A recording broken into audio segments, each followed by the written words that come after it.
Estamos con Marcos García, el director de Media Lab Prado. Media Lab Prado, un laboratorio ciudadano, un laboratorio cívico, basado en Madrid, que se ha convertido en los últimos 10 años como en un referente de algo emergente que es la innovación ciudadana, y que además el año pasado recibió el premio Princess Magritte de la Fundación Cultural Europea, los premios de la cultura europea.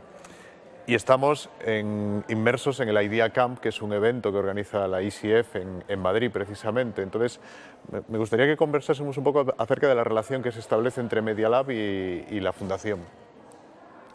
Bien, pues bueno, en primer lugar, desde luego recibir el premio y el reconocimiento yo creo que fue una cosa muy buena para el proyecto y para toda la comunidad de gente que lo sostiene, ¿no? Porque, bueno, yo creo que es un proyecto que a lo mejor tampoco es tan conocido por el gran público, y esto pues hizo que de alguna manera pudiera llegar o despertara curiosidad entre otras personas, ¿no?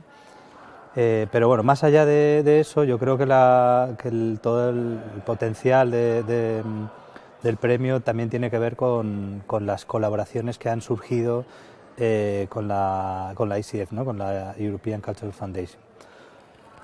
Bueno, yo conocí la fundación en el año 2012 gracias al colectivo CEMOS, ¿no? Que nos presentó a Maite, que trabaja ahí en la fundación, y ya desde ese momento pudimos ver que había muchísimos proyectos, muchísimas ideas que tenían mucha relación con el proyecto, lo que propone Media Lab Prado.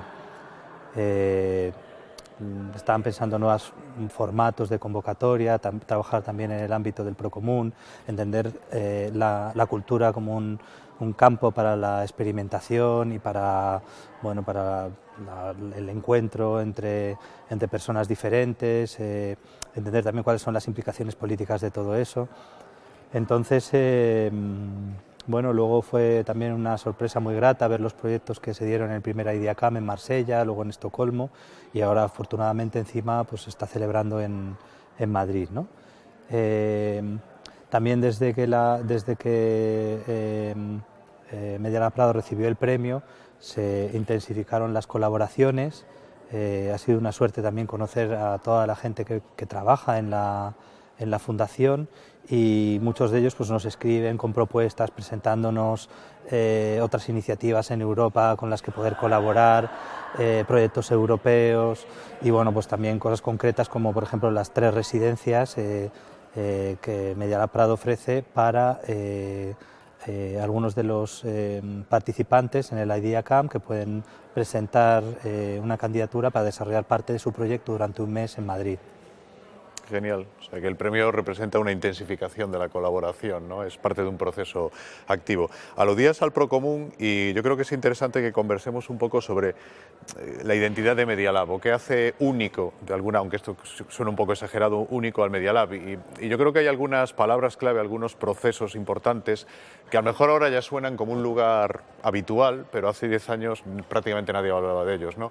Y si me dejas que te proponga algunos, yo empezaría por la idea de un espacio experimental, un espacio de prototipado, un espacio de aprendizaje. ¿Por qué Media Lab toma esa decisión de posicionarse en esa manera, esa forma de trabajar? Bueno, yo creo que la mayor parte de las instituciones que hemos heredado, las instituciones culturales, son muy buenas en la difusión, ¿no? En ofrecer lugares para lo que se denominaba acercar la cultura a los ciudadanos, ¿no? Con buenas exposiciones, entonces en los que podemos participar sobre todo como espectadores, ¿no? Y yo creo que hay una necesidad que tenemos todos, y que eso se ve todos los días en Internet, ¿no? En la red, y es que tenemos la necesidad también de participar en la producción, ¿no? No solo haciendo cosas en casa o en el ámbito privado, sino también en un espacio público. Y eso permite también, yo creo, diseñar instituciones culturales que acerquen un poco más a las personas, ¿no? Que se sientan más parte de ellas, ¿no? Y eso es lo que propone Media Lab Prado, ¿no? Funcionar como una plataforma donde cualquiera pueda desarrollar sus capacidades haciendo proyectos con otras personas de otros perfiles diferentes, y proyectos que luego benefician al resto de la comunidad. Y ahí apuntas, yo creo que la otra clave, ¿no? Cuando dices cualquiera, el cualquiera, ¿no? No en vano os definís como un laboratorio ciudadano, ¿no? Entonces, yo creo que ese es otro elemento relevante. ¿Por qué? O sea, porque no es una producción por expertos, no es una producción por agentes culturales, es una producción que le llamáis de muchas maneras, indisciplinar, en la que se mezcla amateur y profesional, etcétera. O sea, ¿por qué ese enfoque? ¿Por qué se considera importante involucrar de esa manera a la ciudadanía? Bueno, yo creo que hablar de cualquiera tiene su interés porque permite aproximarse a las especificidades de cada uno, ¿no? Cualquiera incluye también a los expertos, o sea, no solo alguien que no sabe nada. La idea de cualquiera también es experto en su propia experiencia, es también incorporar a los principiantes, a los amateurs, a las comunidades de afectados. Es pensar también que el espacio de la cultura no es solo, digamos, de los de la cultura, de un sector muy determinado, sino de cualquier persona, ¿no? O sea, que puede venir del ámbito de la ciencia, de la tecnología, del activismo, de la academia, de la administración pública, en fin.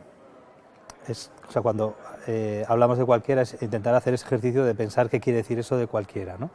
Que es muy diferente a pensar en todos, ¿no? Esto es para todos, ¿no? Entonces ya a eso genera una abstracción, ¿no? Y entonces es mucho más difícil. Que cualquiera pueda participar en la producción quiere decir también que no todo el mundo puede contribuir de la misma manera.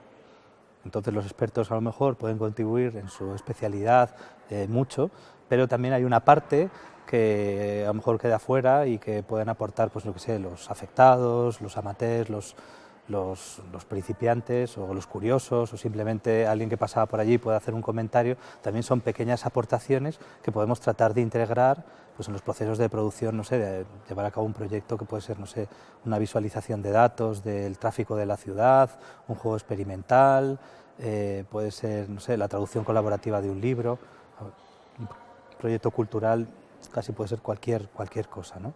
Entonces, cuando aludías a la idea de experimentación o de prototipado, tiene que ver con eso, con el momento en el que una idea se lleva a la práctica.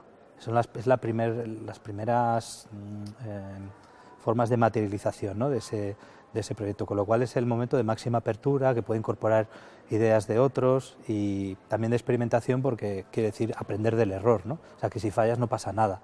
También por eso hablamos del laboratorio, ¿no? Como un lugar protegido donde poder aprender del error. Y este modelo que nos dice, o sea, nos da pistas de cómo tenemos, o sea, estamos viviendo un momento histórico especial, ¿no? De hecho, estamos en el Idea Camp, que habla de las comunidades en movimiento y que habla de la diversidad, de la interculturalidad, del conflicto, de las migrantes, de los refugiados, ¿no? Esa es la nueva Europa o el nuevo mundo ¿qué puede aportar este enfoque de laboratorio, este enfoque experimental, este enfoque que mezcla expertos, afectados, activistas, para enfrentarnos a ese nuevo mundo de otra manera? Bueno, yo creo que este enfoque lo que permite es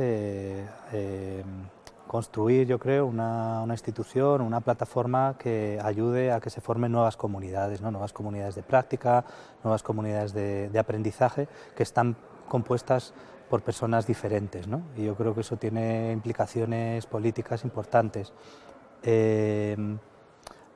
Para lograrlo no basta con solo un formato, como hablamos de convocatorias abiertas, primero convocatorias de ideas, de proyectos, que luego se abren a colaboradores que cualquier interesado pueda incorporarse a esos proyectos y formar los equipos de trabajo, ¿no? No es suficiente esas convocatorias, sino también es necesario lo que llamamos la mediación, ¿no? Una mediación activa, que es generar un lugar lo suficientemente hospitalario para que nadie se sienta fuera del lugar, ¿no? Para que nadie entienda que eso no es para ellos. Eso es un proceso lento, ¿no? Es un horizonte al que queremos llegar, pero lógicamente siempre va a haber algún tipo de barreras, ya sea por el lenguaje que se utiliza, por el lugar en el que esos laboratorios tienen lugar, en fin, puede haber siempre barreras de muchos tipos y por eso hablamos de la mediación. Y la mediación no sería solo como la operación de integrar a personas diferentes, sino también yo creo que la tarea sería de ver si estos entornos pueden ayudar a resolver o a a generar espacios donde la desigualdad no sea algo no sea una barrera tan importante. De hecho, utilizamos la palabra afectados, ¿no? Y la idea no es que haya afectados, sino que todos nos tenemos que sentir afectados por los problemas, ¿no? Sí, o concernidos, ¿no? Afectados, ¿no? Sientes... O sea, que ese es otro enfoque en el que no está el que está dentro y el que está fuera, sino que todos tenemos esto. Claro, a mí me parece que es interesante la diferencia entre víctima y afectado, ¿no? Víctima parece que es directamente el que ha sufrido no sé, un mal, una catástrofe, algo, y luego los afectados son los que se sienten concernidos, parte de eso, ¿no? Tiene que ver también con quien se siente apelado a formar parte de eso y a contribuir con sus cuidados a que esa situación mejore. Pues muy bien, muchas gracias por la conversación.